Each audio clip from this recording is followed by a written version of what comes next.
Hey everybody, it's me, Bryson Booker. It is here, the BBTV Summer Season Premiere 2014, and guess what I got?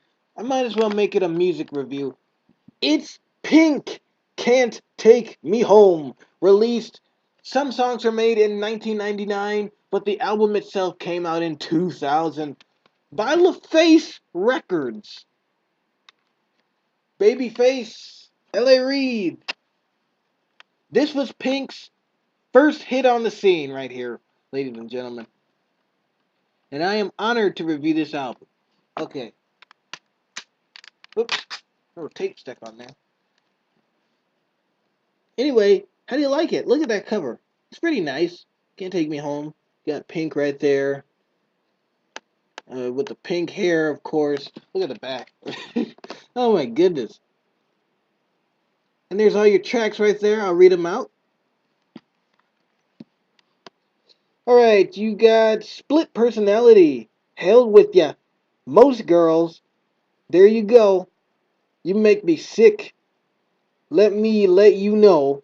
Love is such a crazy thing. Private show. Can't take me home. Stop falling. Do what you do. Hiccup. And it is love. And there are 13 tracks. I just read all 13 for you. So I'm going to get into this review. Okay. We all know Pink, right? We know her now as the radical rock and roll girl.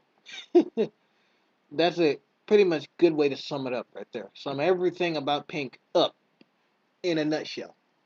But when she came out with this album in 2000, we barely knew who the heck she was. Any of us. I mean, even myself. And I was only one.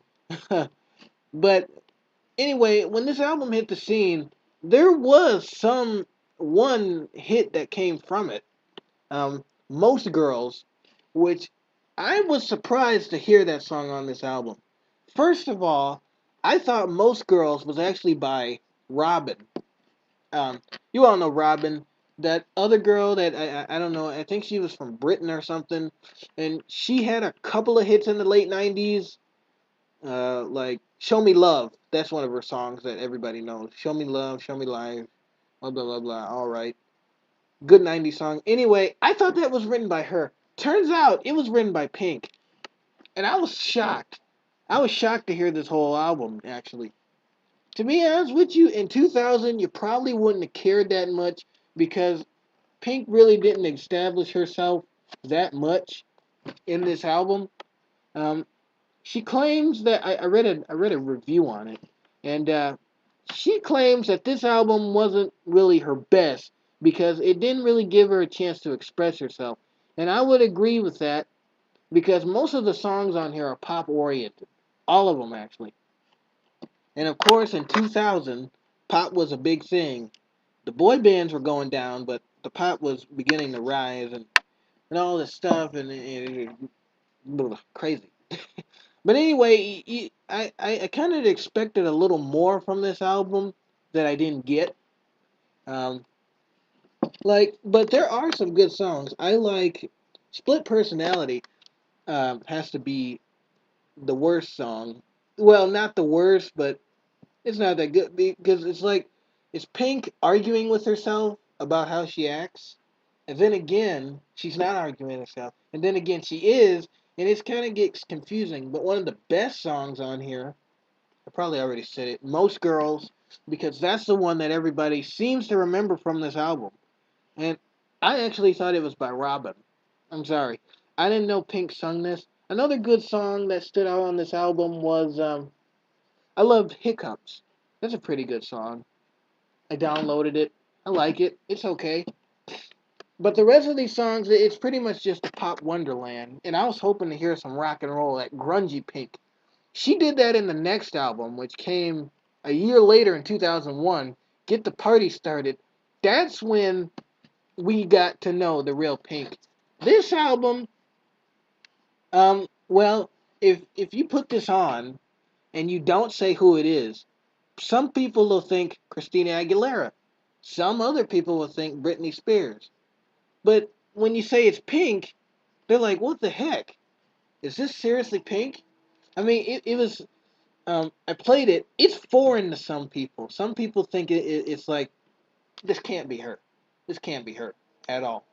So, in conclusion, this album, it's good. Um, a lot of Let me just tell you something about LaFace Records. Everything that they do at LaFace, they put some doggone effort into it. And that's just my opinion. Every album I got by LaFace Records, the beats, the sounds, it's on point. It sounds good. Everything. L.A. Reid. You know he's in the business. He knows what he's doing. It sounds great. But the thing is, most of the songs are pop oriented, and I was expecting a little rock and roll on here because hey, I mean by 2001, that's what we knew Pink for, right? The wild chick at the MTV Awards. Who remembers that moment? 2002. Anyway, it's a great album. If you're a Pink fan, you might. I would say, if you're a hardcore Pink fan, I guess your priority is to get this album because it's her first one. But if you're like a kind of newer Pink fan, this album will surprise you a lot because it's not what we know her for today. It's what she was beginning to start out as, but eventually she changed that around in 2001. And that's why a lot of people know her 2001 album better than this one, because by 2002 she established herself very well. So it's a decent album for what it is. Um, Once again, some songs were made in '99, but the whole album itself was released in 2000. It's pretty good. If you're a hardcore Pink fan, it's up to you if you want to pick it up. But it's a nice little gem, I would call it, to collect. Just to see, it's just like a timeline. Play this album and then play Pink's music today. You be the comparison. Anyway, this was my first summer review. Thanks for watching.